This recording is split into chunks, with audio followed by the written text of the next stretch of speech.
Last video में मैंने accounts के रूल्स देखे थे। उसमें हमने देखा था कि अकाउंट्स के जो मुख्य रूल कितने होते हैं और उनके जो एग्जाम्पल्स है वो भी लिए थे। आज हम देखेंगे टैली में काम कैसे करते हैं और उन रूल्स के आधार पर हम किस प्रकार से एंट्री पास करेंगे।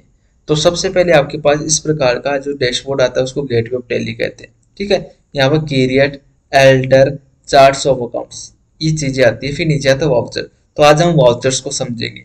तो वाउचर्स यहाँ पर आपके पास मुख्यतः 4 प्रकार के वाउचर होते हैं।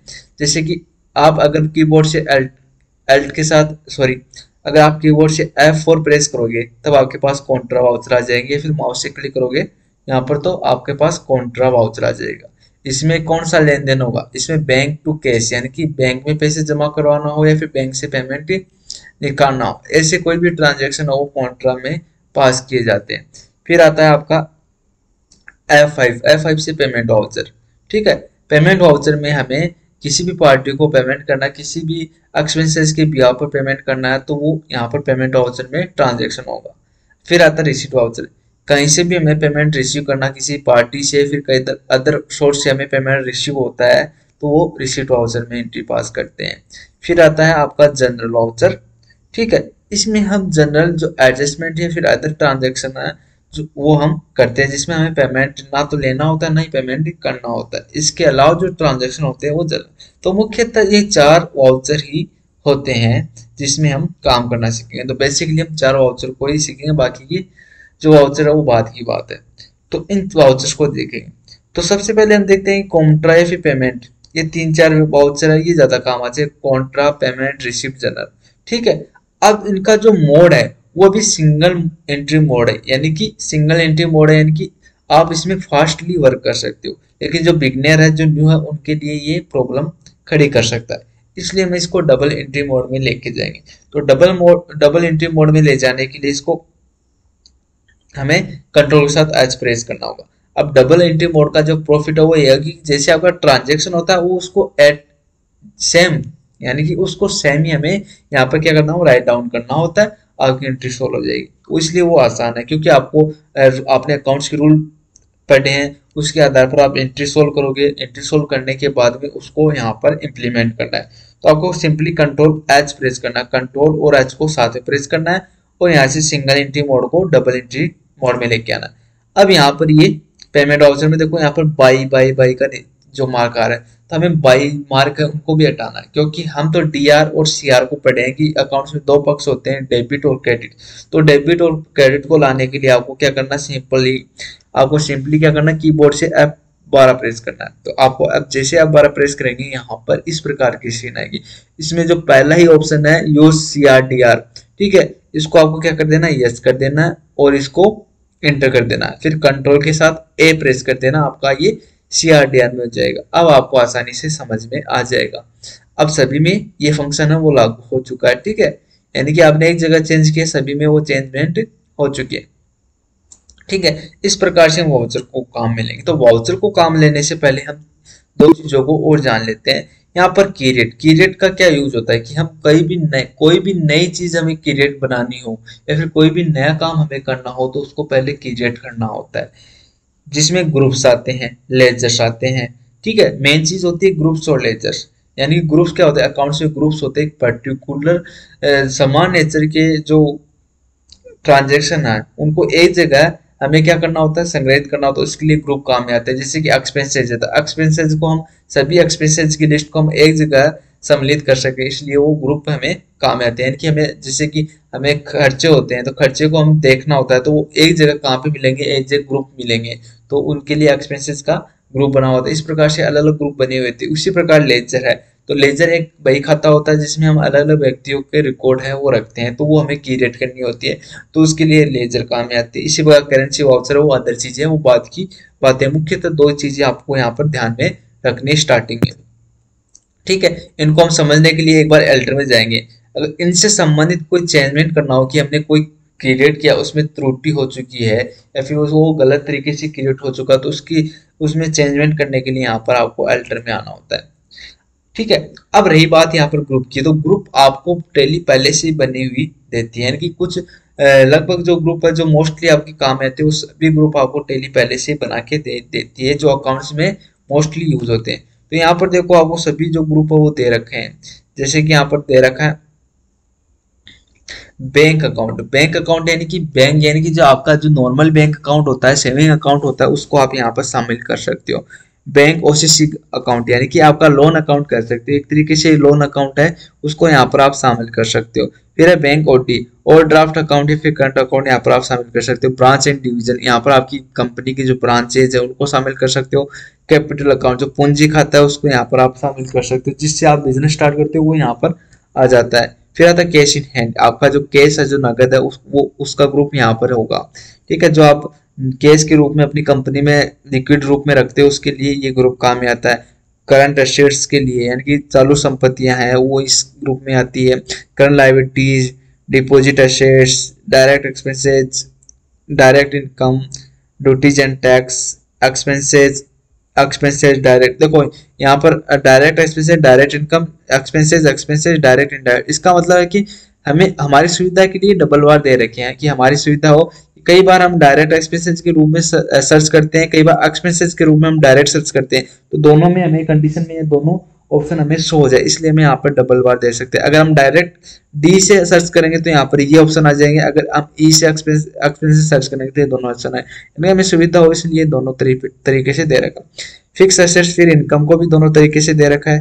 ठीक है, इन्वेस्टमेंट, अगर कोई इन्वेस्टमेंट होता है तो उसके लिए लोन एंड एडवांस, अगर कंपनी अगर लोन इश्यू करती है, कोई एडवांस पेमेंट इश्यू करती है तो उसके लिए loan and liabilities, company loan लेती है। फिर कोई भी पेमेंट उधार लेती है उसके लिए यहाँ पर मिसलेनियस एक्सपेंसेस है, यानी कि हम जब बिजनेस स्टार्ट करते समय हमारे जो खर्चे होते हैं उनके लिए होता है। प्रोविजंस होता है, समायोजन बोल सकते हैं, एडजस्टमेंट बोल सकते हैं। परचेज अकाउंट होता है, रिजर्व सरप्लस होता है। रिजर्व सरप्लस जो अपना लाभ होता है, जो हम भविष्य के लिए बचा के रखते हैं, उसको रिजर्व सरप्लस में डालते हैं। रिटेनिंग अर्निंग होती है, जिसको हम बिजनेस के लिए काम, ऐसी अर्निंग जिसमें डिविडेंड वगैरह काट कर जो लाभ बचता है उसको हम बिजनेस में कुछ एसेट्स खरीदने के लिए काम में लेते हैं, उसको रिटेनिंग अर्निंग कहते हैं। सेल्स अकाउंट होता है। सिक्योर लोन होता है, जब हम लोन सिक्योरिटी के रूप में लेते हैं तो सिक्योर लोन होगा। स्टॉक इन हैंड हो जाएगा। सन्डी डेबिटर्स हो जाएंगे, क्रेडिटर्स हो जाएंगे। सस्पेंस अकाउंट होता है, जो हमें क्लियर ना हो भाई, हमें सस्पेंस हो कि भाई ये अकाउंट है कि नहीं, उसके लिए हम याद यूज करते हैं। फिर अनसिक्योर लोन, इस प्रकार से आपको ग्रुप से दिए हुए होते हैं, उनका हम प्रॉपर तरीके से यूज कर हम अपने वर्क को करते हैं। फिर आपके पास आता है लेजर्स। तो लेजर्स क्या होता है, आपको बने हुए नहीं होते, आपके पास ओनली दो ही लेजर बने होते हैं। टेली के अकॉर्डिंग आपको केस और प्रॉफिट एंड लॉस का ही लेजर बना के देती है। केस का इसलिए बना के देती है कि हर एक बिजनेस में केस की आवश्यकता होती है, इसलिए यहाँ पर केस का बना हुआ है।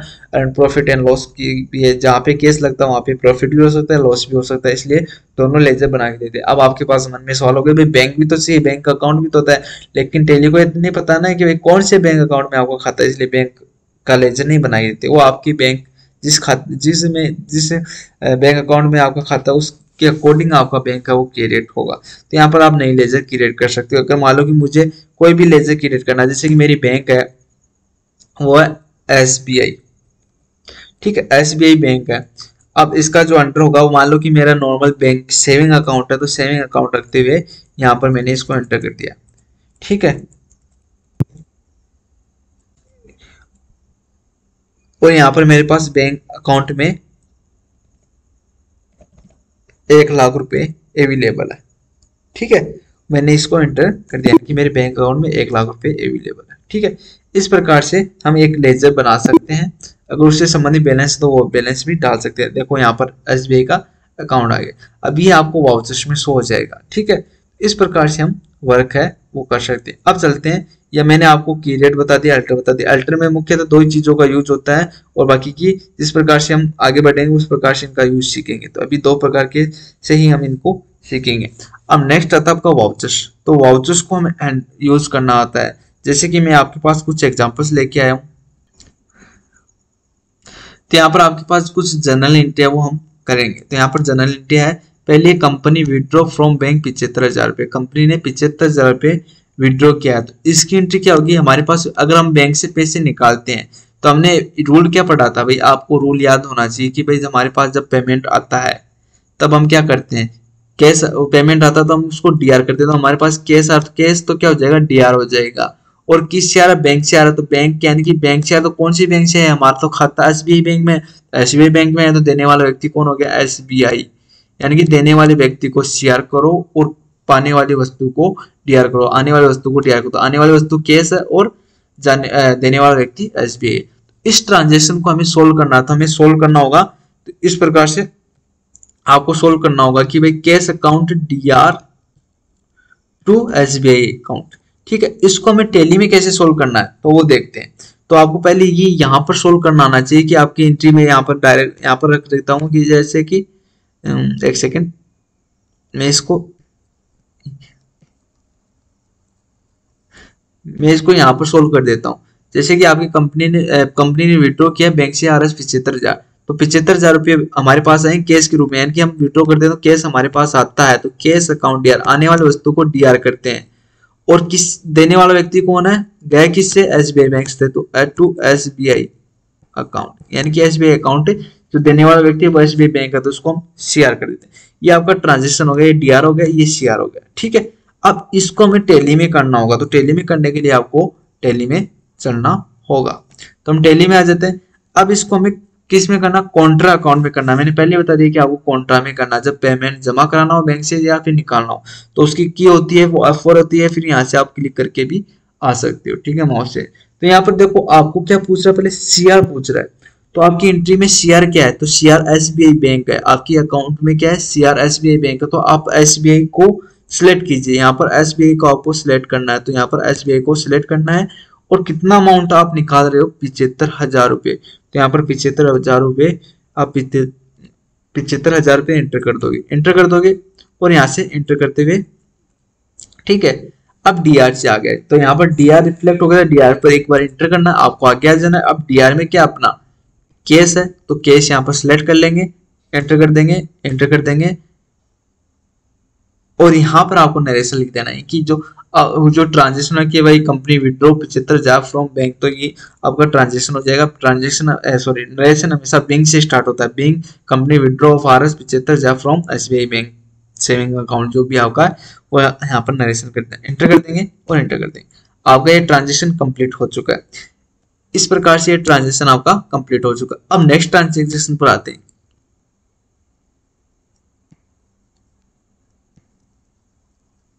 तो नेक्स्ट ट्रांजेक्शन अपना कहता है RK company purchase goods of R S 30,000 from MK company, यानी कि आरके कंपनी ने 30,000 रुपए का जो गुड्स है वो परचेज किया है। तो हमें ये नहीं पता कि भाई नगद में उधार में, ये कोई जिक्र नहीं दे रखा है, दे रखा है क्या, इसमें कहीं पे भी कुछ नहीं दे रखा है। तो यहाँ पर इस ट्रांजेक्शन को हम उधार में मानेंगे और इसको उधार में लेते हुए, तो जब भी ऐसी ट्रांजेक्शन, अब ना तो इसमें पेमेंट जा रहा है ना ही पेमेंट आ रहा है, कि ना तो हमने पेमेंट किया है और नहीं हमें पेमेंट रिसीव किया, ऐसे ट्रांजेक्शन को हमें F7 जनरल वाउचर में करना होता था। F7 में हम चलेंगे और यहाँ पर पहले क्या पूछ रहा है, डीआर पूछ रहा है, तो डीआर लेके आएंगे। तो यहाँ पर पहले इस ट्रांजेक्शन को हमें सोल्व करना होगा, तो आपको रफली सोल्व करना होगा। तो कैसे सोल्व करेंगे वो देखते हैं। तो पहले है आर के कंपनी ने 30,000 रुपए का माल एस के कंपनी से खरीदा, एम के कंपनी से खरीदा, जो भी है। तो इसमें आपने क्या खरीदा, आर के कंपनी ने परचेज किया, खरीदने का काम हो रहा है, खरीदने का काम करके आर के कंपनी यानी कि हमारी कंपनी है वो परचेज कर रही है 30,000 रुपए का जो माल है एम के कंपनी से। तो हमारे पास क्या है, माल आ रहा है, तो माल आ रहा है तो हमने क्या किया है, जब हम गुड्स खरीदते हैं तो गुड्स खरीदते हैं तो परचेज आएगा। तो यहाँ पर हम क्या लेंगे, परचेज अकाउंट डीआर। ठीक है, अब इसमें भाई हमें ये तो पता नहीं नगद है या उधार है, तो हम नगद या फिर उधार का नहीं पता रहा, देने वाली पार्टी का नाम का जिक्र हुआ है तो हम उसको उधार में मानेंगे, इसलिए हम इसको क्या लेंगे, एम के कंपनी को लेंगे। तो एम के कंपनी, इसको हम ले लेंगे टू एम के कंपनी अकाउंट। ठीक है, ये आपका ट्रांजेक्शन हो गया। तो डीआर ये हो गया और सीआर ये हो गया। ठीक है, तो यहाँ पर क्या पूछ रहा है, पहले आपको डीआर पूछा, तो डीआर आपको ये वाला परचेज, आप डीआर में क्या रहा, परचेज आ रहा, तो परचेज को लेना होगा। तो परचेज की आपको लेजर क्रिएट करनी होगी। तो मैंने आपको वे बताया था कि आप तो यहाँ से बैक जाके गेटवे ऑफ टैली में यहाँ से स्केप करते हुए यहाँ पर क्रिएट में जाके, यहाँ पर लेजर में जाके यहाँ पर आपको लिखना होगा परचेज, अंडर आ जाएगा परचेज अकाउंट, और इसको एक्सेप्ट कराते हुए आपको एंटर कर देना है। आपका ये लेजर क्रिएट हो चुका है। आप यहाँ से बैक आ सकते हो, स्केप प्रेस करते हुए स्केप, और यहाँ पर वाउचर में जाके यहाँ पर आप परचेज अकाउंट सेलेक्ट कर सकते हो। ठीक है, यहाँ पर एंटर कर देना है। आपके पास अगर आइटम की डिटेल नहीं है तो आपको एंटर कर देना सिंपली, और यहाँ पर कितने का 30,000 रुपए का, तो 30,000 एंटर कर देना है। और यहाँ पर फिर शेयर पूछा, तो शेयर में क्या है आपके एमके कंपनी, यानी कि शेयर में कौन आ रहा है, एमके कंपनी आ रहा है, तो इस एमके कंपनी को शेयर में ले लेंगे। तो यहाँ पर एमके कंपनी को जैसे हम शेयर पर क्लिक करेंगे तो यहाँ पर क्या आपके पास एमके कंपनी आ रहा है, नहीं आ रहा, नहीं आ रहा, तो आपको क्रिएट करना होगा। तो एक वे तो है कि आपने जैसे परचेज किया वैसे एमके कंपनी क्रिएट कर सकते हो, या फिर यहाँ पर शॉर्टकट लगा सकते हो, एल्ट के साथ सी प्रेस करोगे तो शॉर्टकट भी आपका क्रिएट हो जाएगा। तो यहाँ पर हम रख देंगे एमके, एंटर करेंगे, एंटर करेंगे। एमके कंपनी से आपने परचेज किया, तो जिससे भी हम उधार में खरीदते हैं तो वो अपना क्या होता है, अकाउंट्स में सेंट्री क्रेडिटर्स होता है, इनकी लेनदार होता है ना। आप हमारा जब अपनी जो लोकल भाषा हम बोलते हैं कि भाई हमारा लेनदार या फिर मांगने वाला होता है, तो यहाँ पर ये लेनदार होता है। तो लेनदार को हम सिलेक्ट करेंगे तो यहाँ पर सेंट्री क्रेडिटर्स, याद रखना है सेंट्री क्रेडिटर्स, जब हम किसी से उधार में लेते हैं तो वो सेंट्री क्रेडिटर्स होता है। इसको एंटर कर देना, इसकी डिटेल एड्रेस वगैरह डाल देना, आपको ये डिटेल आपको डाल देनी है और एंटर कर देनी है। ठीक है, आपको एंटर कर देनी है। यहाँ पर ऑन अकाउंट ले लेना है, एक बार हम ऑन अकाउंट से समझेंगे। यहाँ पर इसका नेशन लेना है, being company purchase following item of R 30,000 from अमकेन कंपनी ऑन क्रेडिट। ठीक है, और इसको एक्सेप्ट करवा देंगे। ठीक है, आपका ये ट्रांजेक्शन भी कंप्लीट हो चुका है। अब आपका नेक्स्ट ट्रांजेक्शन आता है, R K company purchase furniture of RS 2 lakh in cash to Balaji. तो यहाँ पर 2 लाख नहीं, ये 20,000 हम कर लेते हैं।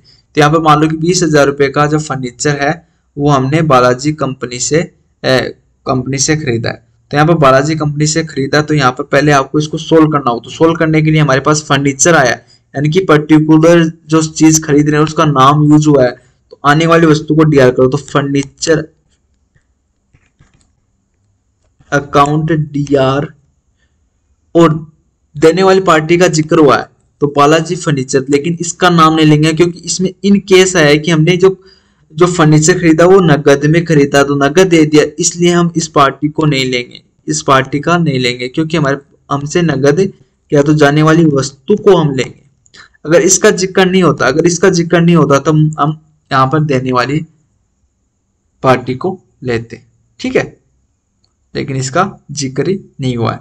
तो यहाँ पर देखो फर्नीचर है, तो फर्नीचर यहाँ पर आपको जनरल वाउचर में रहते हुए अल्ट के साथ सी प्रेस करना है और फर्नीचर को बना लेना है, क्योंकि डीआर पूछ रहा, डीआर में एफ। फर्नीचर आपकी हो जाएगी फिक्स एसेट्स, क्योंकि आपकी संपत्ति के रूप में इसको काम में लेंगे। बिजनेस में एक फर्नीचर खरीदा है, उसको आपको बिजनेस में काम में लेना है, तो यहाँ पर फिक्स एसेट्स ले लेंगे। और कितने का है, 20,000 रुपए का। अब सीआर पूछ रहा है, तो सीआर में क्या आपका केस है, तो यहाँ पर केस आएगा। तो यहाँ पर ध्यान रखना, अब जैसे कि केस के रूप में आपका पेमेंट हो रहा है, तो यहाँ पर जनरल वाउचर नहीं रखना, आपको क्या करना है, पेमेंट वाउचर रखना है, क्योंकि आपने पेमेंट किया फर्नीचर खरीदते हुए। तो फर्नीचर आपने 20,000 रुपये का खरीदा और शेयर में क्या आ जाएगा, केस आ जाएगा। ठीक है, केस अकाउंट आ जाएगा और इसको एंटर कर देना है। आपका नरेशन यहाँ पर आ जाएगा, being purchase furniture from Balaji furniture in cash. ठीक है, purchase furniture of R 20,000 in cash from Balaji furniture. ठीक है, इस प्रकार से आपका नरेशन आ जाएगा। इस प्रकार से आपको डेबिट को पहचान के डेबिट में रखना है, क्रेडिट को पहचान के क्रेडिट में रखना, आपको आसानी से एंट्री है वो सोल्व होती जाएगी। ठीक है, इस प्रकार से आपका ये ट्रांजेक्शन भी सोल्व हो चुका है। अब तीसरा, R K company sale goods of R 40,000 in cash MS company. यानी केस में आपने इसको क्या किया, बेचा है, केस में ही आपने इसको बेचा है। तो केस में बेचना है तो आपको क्या करना है, सेल करना इन केस, तो आपको सेल कर देना है। तो आपको यहाँ पर रिसीट वाउचर में आना है, क्योंकि आप जब केस में पेमेंट करते, केस में सेल करते हो तो उसमें केस आपके पास आता है। जैसे कि ट्रांजेक्शन को समझते हैं कि R K company sales goods of R 40,000 in case MS company. तो एमएस कंपनी को हमें छोड़ देना, नेगलेक्ट करना, क्योंकि हमारे पास केस आ रहा है, तो आने वाली वस्तु को क्या करते हैं, डीआर करते हैं, केस अकाउंट डीआर। और जाने वाली वस्तु को क्या करते हैं, शेयर करते थे। यहाँ पर गुड्स जा रहा है तो गुड्स जाने पे गुड्स को तो इस्तेमाल नहीं करेंगे, यहाँ पर सेल्स को इस्तेमाल करेंगे, तो टू सेल्स। ठीक है, तो इसको डीआर को डीआर में रख दो, शेयर को शेयर में रख दो। अब हमारे पास कैश आ रहा है तो रिसीट वाउचर को इस्तेमाल करेंगे, जब भी पेमेंट आए तब रिसीट वाउचर को। तो यहाँ पर सीआर पूछ रहा है, देखो पहले सीआर पूछ रहा है, सीआर में क्या अपने सेल्स है, तो यहाँ पर हमें ये देखना है इस लिस्ट में अकाउंट्स ऑफ लिस्ट है, यहाँ पर देखना कि भाई सेल्स आ रहा है कि नहीं आ रहा है, तो यहाँ पर आपको नया क्रिएट करना होगा। सेल्स अंडर आ जाएगा सेल्स अकाउंट। ठीक है, और बाकी चीजों को एक्सेप्ट करवा देना है। यहाँ पर अगर नेम ऑफ आइटम यानी कि आपको आइटम की डिटेल दे रहे कि आपने क्या क्या बेचा है, यहाँ पर कंप्यूटर बेचा है, टीवी बेचा है, अगर उनकी आपको डिटेल दे रखी तो यहाँ पर आएगी, अन्यथा नहीं आएगी। ठीक है, यहाँ पर आपने कितने में बेचा, 40,000 में, एंटर कर देंगे। और यहाँ पर आपको चेक करना है कि भाई हमारे पास सेल्स किया तो सेल्स आएगा, कैश में किया तो कैश आएगा। तो यहाँ केस में आपने सेल्स किया तो कैश यहाँ पर आ जाएगा, एंटर कर देंगे। यहाँ पर being company sales of RS sales goods of RS 40,000 to Balaji, जो भी आपकी एमएस कंपनी है उसको आपको सेल्स कर देना है, एंटर कर देना, आपका ट्रांजेक्शन हो चुका है। फिर आपका जो अंतिम ट्रांजेक्शन आता हुआ आता है, R K company paid of RS 30,000 MS company, यानी कि एमएस कंपनी, इससे हमने एज ए उधार जो माल खरीदा उसका पेमेंट हम कर रहे हैं। तो यहाँ पर पेमेंट ऑप्शन में आ जाएंगे, पेमेंट ऑप्शन आपका F4 से आ जाए, F5 से आ जाएगा। यहाँ पर क्या पूछ रहा है, डीआर पूछ रहा है, तो डीआर में क्या आएगा, एम के कंपनी आएगा, तो एम के कंपनी को सिलेक्ट कर देना है, यहाँ पर इंटर कर देना है, कितना आपको पेमेंट करना है, कितना पेमेंट करना है, 30,000 रुपए का। तो यहाँ पे देखो यहाँ पर पेंडिंग बैलेंस में 30,000 दिखा रहा है कि 30,000 हमें इनको देने हैं, तो यहाँ पर 30,000 हम यहाँ पर दे देंगे, एंटर कर देंगे। यहाँ पर ऑन अकाउंट ले लेंगे, एंटर कर देंगे, एंटर कर देंगे। अब देखो यहाँ पर जो बैलेंस है वो कितना हो गया, 0 हो चुका है। ठीक है, यहाँ पर इसको 0 कर देना, क्योंकि अब हमारे ये कुछ भी नहीं है, ये कुछ भी नहीं मांगता है हमारे, यानी कि हमारा लेनदार है वो 0 हो जाता है। यहाँ पर इसको कैश में पेमेंट कर देंगे और एंटर कर देंगे। इस प्रकार से हम टोटल वो ट्रांजेक्शन करना सीख गए। आपको पेमेंट वाउचर में ट्रांजेक्शन करना आ गया, काउंटर वाउचर में ट्रांजेक्शन करना आ गया, रिसीट वाउचर में ट्रांजेक्शन करना आ गया, जनरल वाउचर में। इस प्रकार से हमारे पास जो डे बाय डे की ट्रांजेक्शन वो होते रहते हैं और अपनी टैली है वो अकाउंट्स मेंटेन करती जाती है। अब हमने जो काम किया उसका रिफ्लेक्शन आपको यहाँ पर डे बुक में मिलेगा। तो यहाँ पर डे बुक होती है, उसमें आप एक दिन में कितना काम कर चुके हो वो यहाँ पर दिखा देगा, कितनी एंट्री आपने ट्रांजेक्शन पास कर चुके हो वो यहाँ पर शो हो जाएगा। क्योंकि हमने यहाँ पर लगभग 5 एंट्री पास की तो 500 का रिकॉर्ड यहाँ पर दिखा रखा है। ठीक है, 75,000 रुपये हमारे पास क्या है, हमने निकाले थे केस, और 40,000 रुपये का हमारे सेल्स के उसके केस आए हैं। ठीक है, और ये आपका ठीक है यहाँ पर बैलेंस शो कर रहा है। अब इसके अकॉर्डिंग आपकी जो अकाउंट्स है वो मेंटेन होते हैं, बैलेंस शीट बोलते हैं, यानी कि कच्चा मतलब कि चिट्ठा होता है कंपनी का, वो यहाँ पर आपको शो हो रखा है। ठीक है, और यहाँ पर आपका प्रॉफिट एंड लॉस शो हो रखा है। ठीक है, इसे हमें as a education mobile temporarily सीखा है, तो ये चीजें यहाँ पर टेम्परेली है, हमने एक चीज समझने के भी यहाँ पर ये सीखा है। तो आशा करता हूँ आपको टैली में काम करना नॉर्मली आ चुका है। हम पहले टैली को एंट्री को सोल्व करेंगे, एंट्री को सोल्व करने के बाद उनकी पहचान करते हुए हमें उनके वाउचर में क्या करना होगा, इम्प्लीमेंट करना होगा। आगे की वीडियो में इससे और ज़्यादा समझेंगे और जानेंगे और सॉल्यूशन करेंगे। तो आज के लिए इतना ही, धन्यवाद।